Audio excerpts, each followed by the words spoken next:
Es-tu un marchand d'amour? Tu me diras que tu ne te reconnais pas dans ces termes. Tu ne te reconnais pas dans cette interrogation.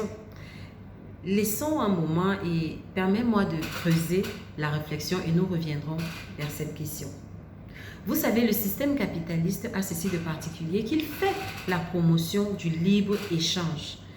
Nous baignons, nous évoluons sur les plans professionnels et sociaux dans un système où il s'agit de transactions, il s'agit d'échanges de services, de biens matériels, humains, de biens de consommation et j'en passe. Et ce système d'échange de services compte une certaine valeur. Est-ce que ce système-là, cette façon de procéder, n'a pas somehow influencé de façon inconsciente nos relations interhumaines et nous a amenés à devenir des marchands d'amour? Sommes-nous devenus, le capitalisme nous a-t-il amenés à devenir des marchands d'amour? Vous me direz non, permettez-moi de creuser. On a tendance souvent à dire qu'il n'y a rien pour rien. On ne donne rien pour rien, on ne reçoit rien pour rien.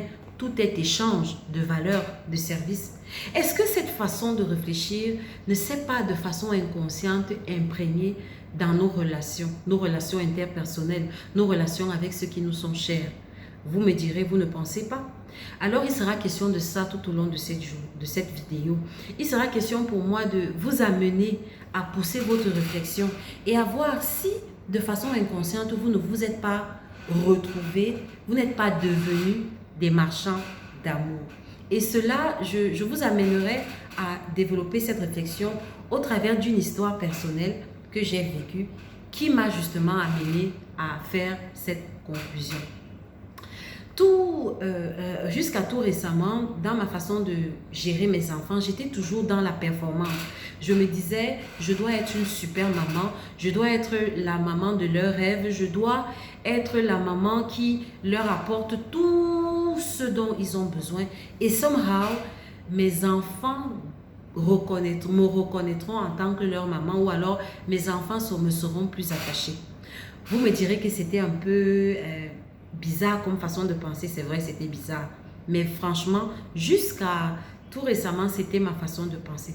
Jusqu'au moment où je me suis posé la question, pourquoi est-ce que je dois être dans la performance avec mes enfants? Pourquoi si je passe un week-end, je ne fais pas une activité avec eux, si je ne les amène pas faire un pique-nique ou si je ne les amène pas faire tel, si je ne fais pas tel, si je n'offre pas tel, est-ce que c'est ça qui va véritablement affecter la qualité de nos relations? Je me suis posé cette question et puis il est arrivé un jour où c'était l'anniversaire de mon fils aîné et je n'ai pas eu le temps, j'ai eu une journée assez chargée, je n'ai pas eu le temps d'apprêter le nécessaire comme d'habitude, d'acheter un cadeau, de faire un gâteau, etc. Et du coup, au départ, je voulais culpabiliser, je me suis dit, ah, il va me détester, il va me dire que, oh, vraiment, cette femme n'est pas ma mère, maman ne m'aime pas.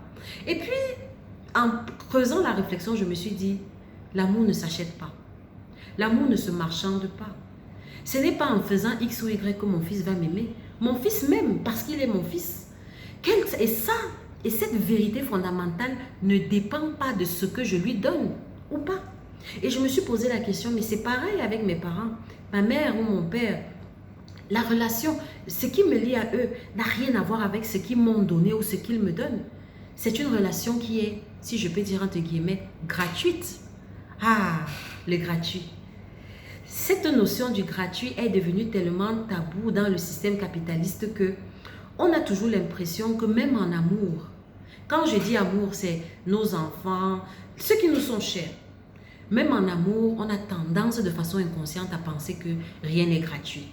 Et du coup, je me suis posé la question pour revenir à l'histoire de l'anniversaire de mon fils. Je me suis dit, l'amour que j'ai pour mon fils est gratuit.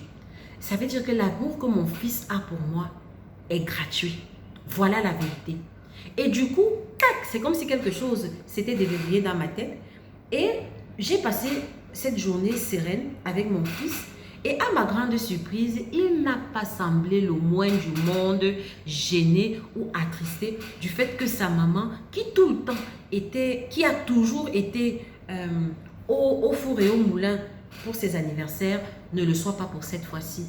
Au contraire même, j'ai eu droit à un moment immuable avec lui. Quelque chose qui ne peut pas se raconter. Alors, ça m'a amené à réfléchir. Et je me suis dit, waouh, quel gâchis. Et je me suis rendu compte que j'ai passé toutes ces années, j'étais dans la performance. Donc, j'appliquais le système capitaliste dans ma relation avec mes enfants. Est-ce que ça ne vous parle pas? Est-ce que ça ne vous amène pas à réfléchir? Je me suis rendu compte que j'avais tendance à penser que plus j'en fais, plus je pose des actes par rapport à ceux qui me sont chers, par rapport à ceux que j'aime, alors plus ils auront tendance à m'aimer ou à m'accepter dans leur cercle. J'avais tout faux. J'avais tout faux. Je me suis rendu compte que j'étais devenue un marchand d'amour. J'échangeais des services. Je me disais que si je fais ça, en retour, mon fils, ma fille ou telle personne qui m'est chère, en retour me donnera ceci, me donnera de l'affection, me donnera une acceptation, me donnera un sentiment d'exister. J'étais dans le marchandage. Et je me suis rendu compte que j'avais tout faux. L'amour ne se négocie pas. L'amour ne se marchande pas. L'amour est gratuit.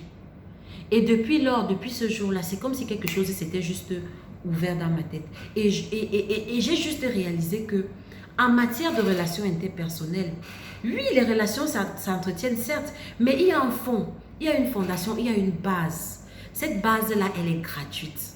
On aime ou on n'aime pas. On accepte ou on n'accepte pas. C'est vraiment quelque chose de gratuit, c'est vraiment quelque chose de spontané. C'est vraiment quelque chose pour lequel on n'a rien à faire. L'amour qu'une maman, les mamans qui se reconnaîtront dans ce que je dirais, l'amour d'une maman pour son enfant, les soins qu'une maman donne à son enfant n'ont rien à voir avec ce que son enfant lui donne ou lui aurait donné ou lui donnera. Elle le fait comment? Elle le fait de façon spontanée. Les plus belles choses que nous avons reçues dans la vie, les plus belles relations que nous avons dans la vie sont celles qui sont basées sur le gratuit, entre guillemets. Oui, j'ose. En plein système capitaliste, moi, j'ose vous parler de gratuit. L'amour est gratuit. L'amour est gratuit. Et permettez-moi pour illustrer cela, de vous prendre un exemple. L'air que nous respirons. Cet oxygène qu'on nous facture dans les hôpitaux, hyper cher. Quelle facture payons-nous chaque mois pour l'oxygène que nous respirons? Rien du tout. Il est gratuit. Quel homme pourrait vivre sans, quel être humain pourrait vivre sans oxygène? Vous voyez? Les plus belles, les choses les plus précieuses, les choses les plus pertinentes, généralement, ont un fond de gratuit. Parce que allons même vers les ressources naturelles, les ressources qui sont les ressources minérales qui sont dans le sous-sol, l'or, le diamant, tous ces minéraux précieux. Ils sont à la disposition de l'être humain de façon gratuite. L'être humain n'a rien à faire. L'être humain n'a pas donné une sueur pour les avoir. C'est vrai, il y a tout un arsenal, il y a des outils, il y a des techniques, il y a des procédés pour avoir accès à ces choses, à ces pierres précieuses. Mais d'emblée, ces pierres précieuses nous sont offertes par Dame Nature. C'est la même chose pour l'amour. L'amour s'offre gratuitement. L'affection s'offre gratuitement. L'amitié s'offre gratuitement et de façon spontanée. On n'a pas à faire des efforts. Alors, ma pensée, ma réflexion de cette vidéo, c'était véritablement pour vous amener à cette conclusion-là. L'amour est gratuit, l'amour ne se marchande pas. Ce n'est pas parce que sortez du moule infernal dans lequel j'étais, ce moule de performance qui disait il faut que je fasse ça, il faut que je fasse plaisir, il faut que je lui fasse plaisir à il ou à elle, il faut que je fasse ça, je dois être correcte, je dois être parfaite. Ma chérie ou mon frère, tu n'as pas à être parfait. Tu n'as pas à être parfait pour être aimé. Tu n'as pas à être parfaite pour être acceptée. Tu n'as pas à être dans la performance, dans du surfait, dans des efforts, dans des choses à faire pour être aimé. Et si tu as l'impression, si tu es dans une relation où tu as l'impression que tu te sens redevable parce que la personne en face de toi t'a donné ça, ça c'est du marchandage d'amour. c'est le système dans lequel j'ai fonctionné pendant longtemps. Où j'étais toujours, je ne savais pas recevoir gratuitement. Je ne savais pas recevoir gratuitement. Dans ma tête, rien n'était gratuit. Donc, du coup, dans mes relations, et je me suis rendu compte que ça a dénaturé pas mal de choses. Ça a dénaturé pas mal de relations que j'ai eu à entretenir.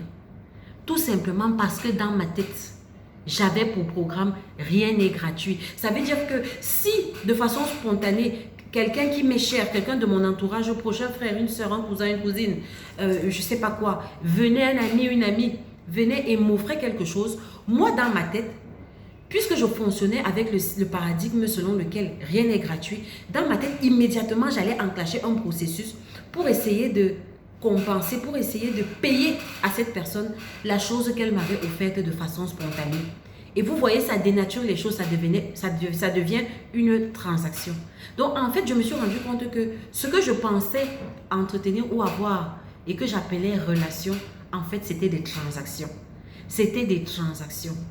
Et j'ai eu la grâce que Dieu m'a révélé cela et j'ai eu la grâce de sortir de ce mode.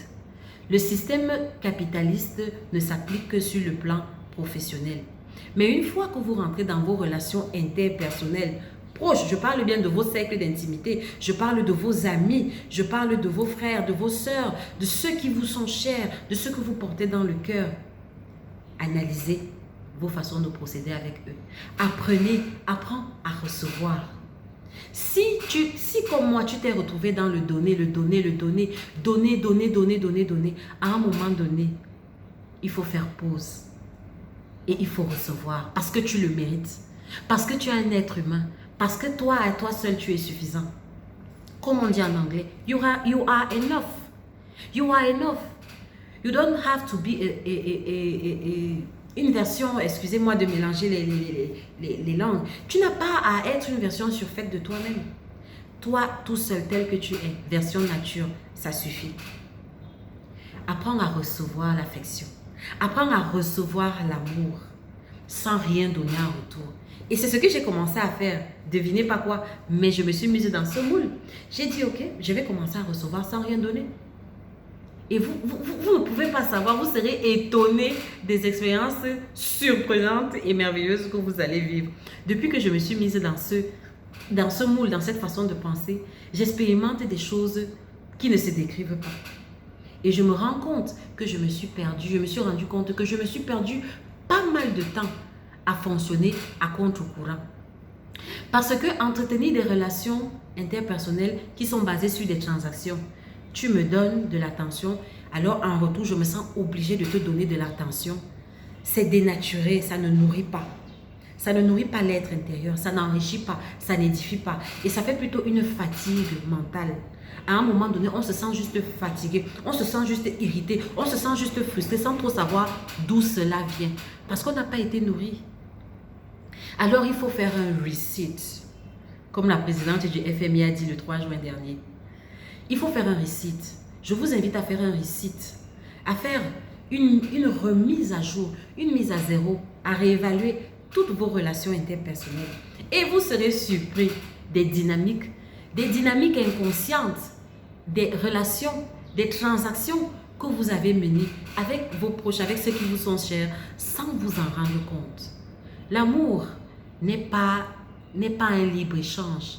L'amour n'est pas une transaction. L'amour n'est pas un échange de services ou de valeurs ou de biens de consommation ou un lieu d'échange d'attention. Non, l'amour est spontané. On aime parce qu'on n'arrive pas à expliquer. On aime parce que la personne qu'on a en face de nous est un tout.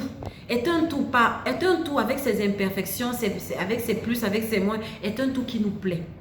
C'est quelque chose qui est primal, c'est quelque chose qui est viscéral, c'est quelque chose qui vient vraiment pas du cortex, pas du cerveau évolué, pas de l'intelligence. L'amour ne vient pas de l'intelligence, l'amour vient du cerveau primaire. Ça vient des tripes, comme on dit. Alors on n'a pas à forcer pour ça. De la même façon que votre enfant n'a pas à forcer, n'a pas à vous rendre des services pour qu'en retour vous preniez soin de lui. Excusez-moi.